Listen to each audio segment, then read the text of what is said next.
आज हिमाचल मंत्रिमंडल की बैठक जो है चुनाव के बाद पहली मीटिंग हुई है, जिसकी अध्यक्षता हमारे माननीय मुख्यमंत्री श्री सुखविंदर सिंह सुक्खू जी ने की है और इसमें बहुत महत्वपूर्ण फैसले लिए गए हैं जो इस प्रकार हैं। सबसे पहला फैसला जो लिया गया है, क्योंकि बहुत लंबे अरसे से पुलिस के जो इंटरव्यूज़ नहीं हुए थे और पुलिस के जो हमारे बच्चे थे उनकी मांग थी कि उनको जो रिलैक्सेशन जो है, जो एज लिमिट में रिलैक्सेशन है टू ऑल द कैटेगरीज, उनकी मांग थी कि उसको बढ़ाया जाए, क्योंकि पुलिस के इंटरव्यूज़ में पीछे धांधली हुई है, पेपर भी लीक हुए हैं, तो बहुत लंबे अरसे से नहीं हुए हैं। तो हिमाचल मंत्रिमंडल ने पुलिस रिक्रूटमेंट के लिए 1 साल की रिलैक्सेशन एज में जो है 1 साल की रिलैक्सेशन जो है आज विधिवत रूप से जो है वो दी है। इसके अलावा एक सबसे बड़ा फैसला जो लिया गया है वो एजुकेशन पॉलिसी में जो प्राइमरी एजुकेशन में जो है नर्सरी टीचर्स को लगाने वाली बात है, वो 6,297 प्राइमरी स्कूलों में हर स्कूल में जो है नर्सरी टीचर जो है वो जल्द उनकी नियुक्ति की जाएगी। और एनसीटी 6,297 और ये अकॉर्डिंग जो नॉर्म्स हैं वो एनसीटी के नॉर्म्स होंगे और उसमें जो कि 2 साल का जो है वो क्राइटेरिया है कि वे 2 साल का उनके पास जो है डिप्लोमा होना चाहिए। और कैबिनेट ने फैसला भी किया कि अगर पूरी इस कैटेगरी के लिए 2 साल के डिप्लोमा होल्डर्स हिमाचल प्रदेश के बच्चे नहीं मिलेंगे, तो जो जिनके पास 1 साल का डिग्री है या 1 साल का डिप्लोमा है, या जो आंगनवाड़ी में जो लगी हुई हमारी जो महिलाएं हैं, आंगनवाड़ी कार्यकर्ता हैं, उनको जो है एक ब्रिज कोर्स के थ्रू उनको जो है वो कोर्स कराया जाएगा और उनको फिर लेटर स्टेजेस में उनको जो है अगर खाली वैकेंसीज रही तो उनको उसके थ्रू भरा जाएगा। इसके अलावा 486 जो है जो डीपीज कहते थे हम, सीनियर सेकेंडरी स्कूल्स में जो फिज़िकल एजुकेशन के टीचर्स को लगाते थे, उनका डेजिग्नेशन जो है वो डीपीज का था और उनकी मांग थी कि और सब्जेक्ट्स के जो भी लेक्चरर्स हैं उनको लेक्चरर कहा जाता था। तो 486 जो पोस्ट हैं उनको रीडेजिग्नेट करके जो है वो उनको लेक्चरर फिजिकल एजुकेशन जो है वो किया गया है, कैबिनेट द्वारा किया गया है। इसके अलावा हिमाचल प्रदेश जो एडमिनिस्ट्रेटिव ट्रिब्यूनल खोलने का फैसला पूर्व में कैबिनेट में लिया गया था और 5 पोस्टें क्रिएट भी कर दी गई थी, जो कि चेयरमैन का है, member judicial 1 post member judicial है, 2 पोस्ट मेंबर एडमिनिस्ट्रेशन है, रजिस्ट्रार है, वो क्रिएट की गई थी। और इसको फंक्शनल करने के लिए अब नई 84 पोस्टें जो है एडमिनिस्ट्रेटिव ट्रिब्यूनल की आज कैबिनेट ने जो है स्वीकृत की है। इसके अलावा जो है वो अलग अलग कैटेगरीज में जो है वो मेडिकल कॉलेजेस में जो है वो पोस्टें खोली गई हैं, जिसमें से कोई 200 के करीब पोस्टें हैं। जो 200 पोस्टें तो जो है डॉक्टर्स की, 200 पोस्ट जो है वो मेडिकल ऑफिसर्स जो है डॉक्टर्स की गई है, जो पब्लिक सर्विस कमीशन के थ्रू जो है वो रिक्रूटमेंट होगी। इसके अलावा जो है कैबिनेट में 22 पोस्टें जो है प्रोफेसर की, associate professor, assistant professor in various medical college in the states, including 3 post of professor and 2 post of assistant professor in Dr. Yashwant Parmar Medical College Nahan, 2 posts of professor and 1 post of associate professor in Lal Bahadur Shastri Medical College near Chowk Mandi, 4 posts of professor and 5 posts each of assistant and assistant professor in Jawaharlal Nehru Medical College Chamba में स्वीकृत की गई हैं। इसके अलावा 8 पोस्टें जो है वो कैजुअलिटी मेडिकल ऑफिसर्स की टांडा मेडिकल कॉलेज में भरने की स्वीकृति प्रदान गई है और 5 पोस्टें हैं जो assistant professor Chamba medical college में खोलने की गई। इसके अलावा नर्सेज है, ऑपरेशन थिएटर असिस्टेंट्स है, टेक्निशियंस है, मल्टीटास्क वर्कर्स है, क्योंकि ये ट्रॉमा सेंटर्स को फंक्शनल करने के लिए जो है ये पोस्टें जो हैं वो कैबिनेट ने स्वीकृत की। इसी वानू से शिमला है और कीरतपुर मनाली है, पठानकोट मंडी है और शिमला मटौर है। इसके चारों साइड जो है वो हैप-हैज़र्ड कंस्ट्रक्शन हो रही थी। पिछली कैबिनेट में फैसला लिया गया है, इसको हम जो है प्लानिंग एरिया में इसको डिक्लेयर किया गया है और इसके इर्द गिर्द की जो कंस्ट्रक्शन होगी वो प्लान्ड वे में होगी। उसको पूरा करने के लिए, उसकी जो निगरानी करने के लिए और स्वीकृति प्रदान करने के लिए 13 पोस्ट ऑफ डिफरेंट कैटेगरीज जो है 13 पोस्टें और अलग अलग कैटेगरी की जो है वो कैबिनेट ने जो है स्वीकृत की है। इसके अलावा जो है कैबिनेट ने जो है फैसला लिया है कि एसपी ऑफिस जो है देरा सब डिवीजन में एक एसपी ऑफिस, नए SP superintendent of police office खोलने की भी आज कैबिनेट ने स्वीकृति प्रदान की गई है, जिसको सिर्फ अभी कैबिनेट ने अप्रूव किया गया क्योंकि वो आचार संहिता लगी है। तो अभी उसकी जो है नोटिफिकेशन और फंक्शनैलिटी जो है वो चुनाव के बाद जो है देरा में एसपी ऑफिस खोला जाएगा और एससी ऑफिस भी, एससी पीडब्ल्यूडी ऑफिस भी जो है वो देरा में आज कैबिनेट ने स्वीकृति प्रदान की है और इसकी जो नोटिफिकेशन है और फॉर्मल ओपनिंग है वो देरा में चुनाव के बाद जो है वो की जाएगी। इसके अलावा एक्सियन ऑफिस हरोली, ऊना जिले के हरोली में इलेक्ट्रिकल डिवीजन का जो है एक डिवीजन खोलने की भी जो है आज कैबिनेट जो है वो अनुमति प्रदान की गई है। एक और विषय है Himachal Pradesh tourism development amendment act, जिसमें कि जो होम स्टेज है, होम स्टेज को रेगुलेट करने के लिए और होम स्टेज के रूल्स को बनाने के लिए आज कैबिनेट में विस्तृत रूप से चर्चा हुई है और कैबिनेट ने जो फैसला लिया है कि एक सब कमेटी जो है वो अपॉइंट की गई है। इसको जो क्योंकि हिमाचल प्रदेश के बहुत सारे ग्रामीण क्षेत्रों में और दूर दूर क्षेत्रों में जो है वो होम स्टे आ गए हैं, इसको रेगुलेट करने के लिए कोई रूल्स नहीं है और रेवेन्यू का लॉस भी हो रहा है और इलीगल तरीके से होम स्टे बहुत चले हैं। तो इन सारी चीज़ों को रेगुलेट करने के लिए ताकि हमारी जो होटल इंडस्ट्री है उसको भी डैमेज ना हो, क्योंकि बहुत सारे देखने में भी आ रहा है कि वे उनके ऊपर कोई टैक्स नहीं है और लोग है जो है होम स्टेज में जा रहे हैं और कई होम स्टेज ऐसे भी हैं जो रजिस्टर्ड नहीं है। तो उसके लिए कैबिनेट सब कमेटी की फॉर्मेशन हुई है under the chairmanship of industry minister, जिसके मेंबर जो हैं Anirudh Singh ji rural development minister, PWD minister Vikramaditya Singh ji and technical education minister Rajesh Dharmani ji भी जो है इसके जो है वो मेंबर होंगे। इसके अलावा और जो कैबिनेट ने फैसला किया है, एक ड्राइवर्स की जो रिक्रूटमेंट और प्रमोशन रूल्स है उसमें भी जो है आज सरकार ने जो है वो फैसला लिया, उसमें अमेंडमेंट की है कि ड्राइवर्स में भी जो है, क्योंकि ड्राइवर्स के लिए कोई ऐसे रूल्स नहीं थे, अब सरकारी में ड्राइवर्स रिक्रूटमेंट के लिए जो है वो +2 अनिवार्य किया गया है और स्किल टेस्ट होगा, इनका स्किल टेस्ट होगा और साथ में जो इनके +2 की मेरिट होगी उसके भी जो है 20 नंबर होंगे और 5 जो है 5 नंबर जो है इनके एक्सपीरियंस के जो हैं वो दिए जाएंगे। यही जो है कोई इम्पोर्टेंट इश्यूज थे जो मैं आपके ध्यान में भी लाया हूँ।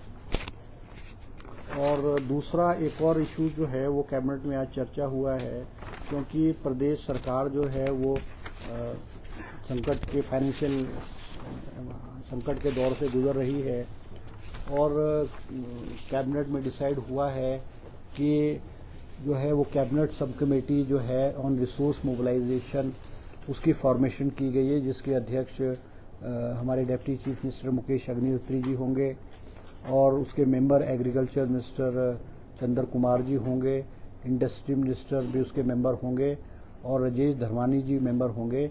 और उनको कहा गया है कि रिसोर्स मोबिलाइजेशन कमेटी को कि प्रदेश की वित्तीय हालत कैसे सुधरे, अननेसेसरी जो एक्सपेंडिचर है जो है उसको कैसे कट किया जाए, उसके बारे में विस्तृत रूप से 1 महीने में जो है ये वाली कैबिनेट सब कमेटी जो है वो मुख्यमंत्री को और सरकार को अपनी रिपोर्ट देगी और ताकि आगे वित्तीय स्थिति को कैसे सुधारा जाए इस पे जो है किया जाएगा।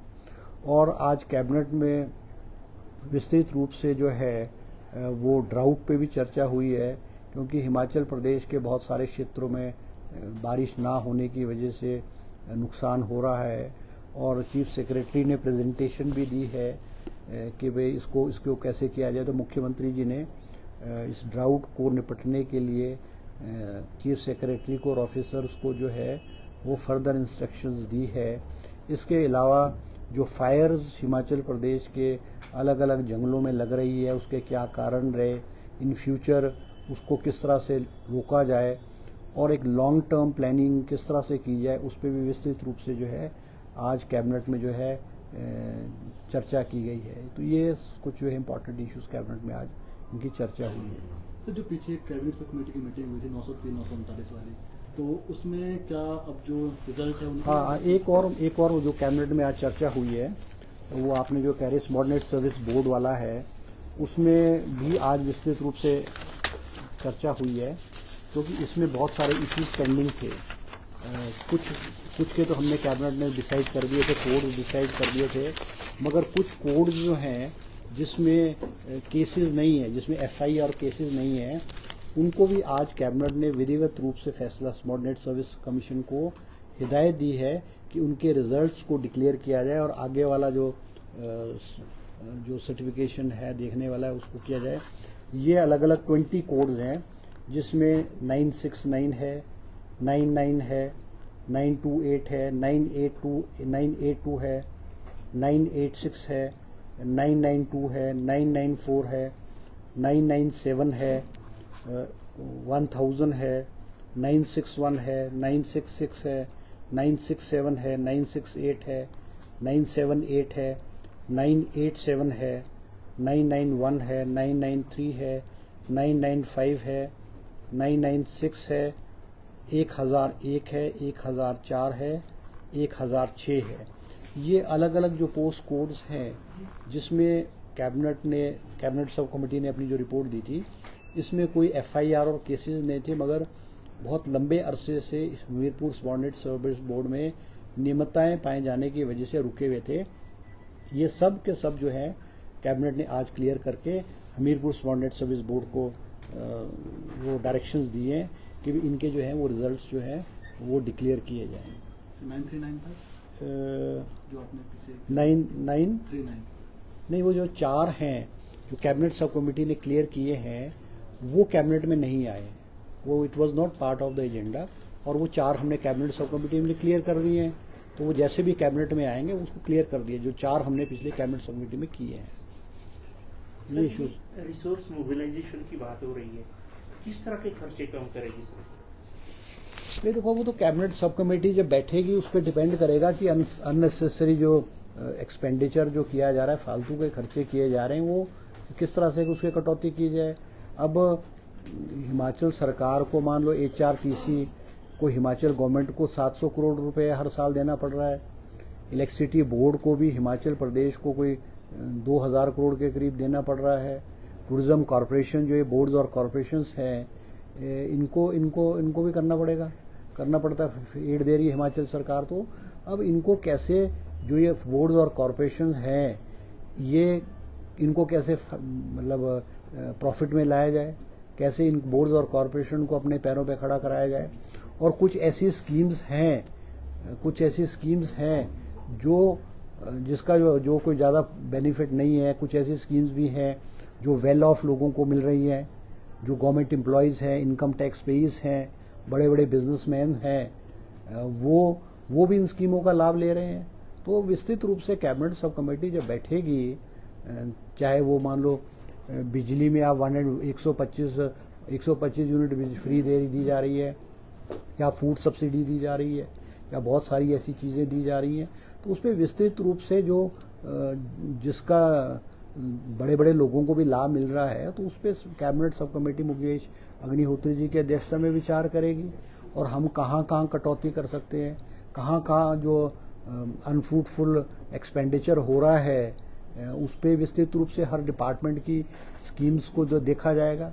और मुख्यमंत्री जी ने आज एक और सब कैबिनेट मिनिस्टरों को आदेश दिए हैं कि वो अपने डिपार्टमेंट्स में कुछ स्कीम्स जो अननेसेसरी स्कीम्स है या जिसका आम आदमी को लाभ नहीं हो रहा है या ऐसे चंद लोगों को लाभ हो रहा है, और उनके डिपार्टमेंट में in terms of policies and in terms of program जो है क्या क्या चेंजेस की जाती है। मुख्यमंत्री जी ने कहा है सब कैबिनेट मिनिस्टर्स को कि वो कैबिनेट में और मुख्यमंत्री को अपने डिपार्टमेंट की प्रेजेंटेशन दें, और 3 इंपॉर्टेंट चीजें कोई भी जो इन टर्म्स ऑफ पॉलिसीज है, इन टर्म्स ऑफ प्रोग्राम है, अगर मंत्री और डिपार्टमेंट ये समझते हैं कि उसमें बदलाव की जरूरत है, चेंज की जरूरत है, तो वो कैबिनेट के समक्ष लाएं और उसमें चेंजेस जो है वो किए जाएंगे।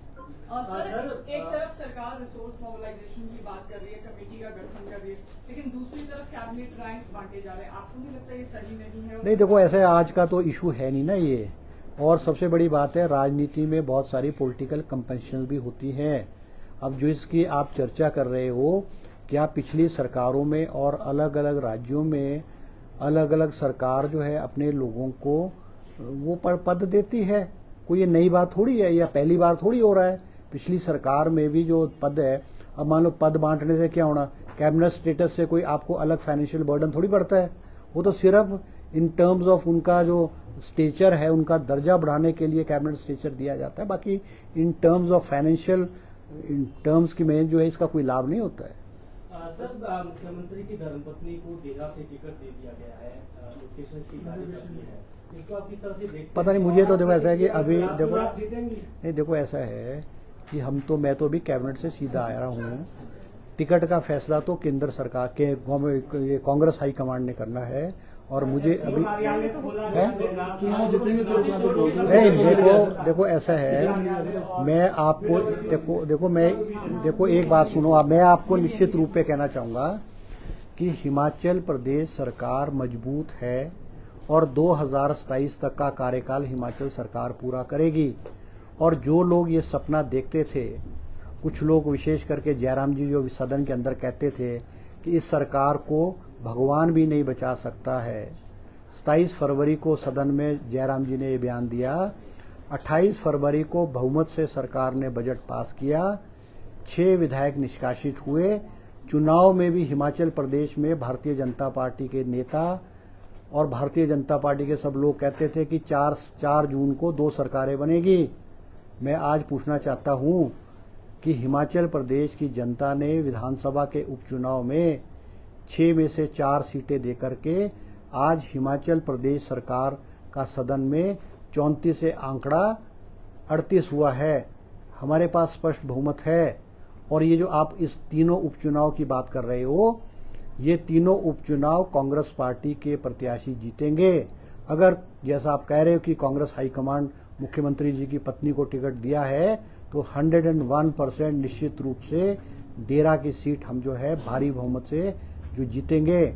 और मैं आपको एक और बात कहना चाहूंगा कि ये जो सबसे बड़ा प्रश्न इस वक्त हिमाचल प्रदेश में है कि 6 जो कांग्रेस के बागी विधायक हैं, उनको तो पार्टी से हमने निष्कासित कर दिया, उनकी सदस्यता रद्द कर दी, मगर 3 उपचुनाव जो इंडिपेंडेंट द्वारा त्यागपत्र क्यों दिया गया? इन तीनों प्रत्याशियों को, तीनों पूर्व विधायकों को इनके चुनाव क्षेत्र की जनता ने 5 साल के लिए भेजा है। अगर इनका विरोध कांग्रेस पार्टी से था, तो निर्दलीय के रूप में भी तो कांग्रेस पार्टी का सदन के अंदर और सदन के बाहर ये विरोध कर सकते थे। आज इनको क्या मजबूरी पड़ी? आज इनको त्यागपत्र देने की क्या मजबूरी पड़ी? और क्या आप समझते हो कि देरा की जनता, नालागढ़ की जनता और हमीरपुर की जनता एक ऐसे विधायक को विपक्ष में बैठने के लिए भेजेगी? क्या ये विधायक, अगर मान लिया थोड़ी देर के लिए जो भाजपा के प्रत्याशी हैं, पूर्व विधायक हैं, अगर जीत के भी आएंगे तो ये तो विपक्ष में बैठेंगे। विपक्ष में बैठ करके या क्या ये अपने चुनाव क्षेत्र को विकास की राह पे क्या आगे ले जा पाएंगे? नहीं ले जा पाएंगे। तो पर्दे के पीछे क्या क्या इन विधायकों ने सौदेबाजी की होगी, जिसकी वजह से मजबूरन इनको विधानसभा से त्यागपत्र देना पड़ा। और आज जो भारतीय जनता पार्टी के लोग, जयराम जी, बिंदल जी और बहुत सारे लोग पूछते हैं कि हिमाचल पे इसका जो है वो फाइनेंशियल बर्डन पड़ेगा, क्या जरूरत पड़ी थी चुनाव करवाने की आपको? आप तो जीते हुए उम्मीदवार थे, आप तो जीते हुए एमएलए थे। तो एक बहुत बड़ा प्रश्न है। और 11 जुलाई को इन तीनों विधानसभा क्षेत्र की जनता जो है इन तीनों भाजपा के उम्मीदवारों को आईना दिखा देगी। सर आज आप- चुनावी फैसला है सर। नहीं, आज कैबिनेट में जो चुनावी फैसला नहीं, आज तो जो भी फैसले हुए वो एडमिनिस्ट्रेटिव फैसले किए गए हैं। आप सबका बहुत बहुत धन्यवाद, थैंक यू।